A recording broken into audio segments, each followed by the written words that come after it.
Hey guys, we are checking out the Angel Eye upgrade. Check below for links to this part. It is a 10 watt per side single LED bulb on each side, and as you can see, it provides pretty good illumination, although this is not a headlight and it's barely satisfactory as a daytime running light.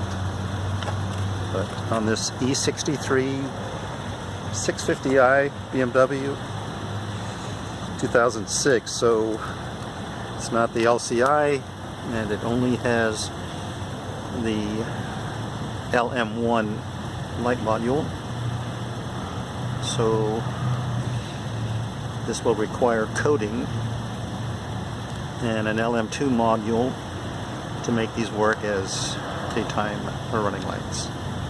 But I'd say it looks pretty good for $27.99.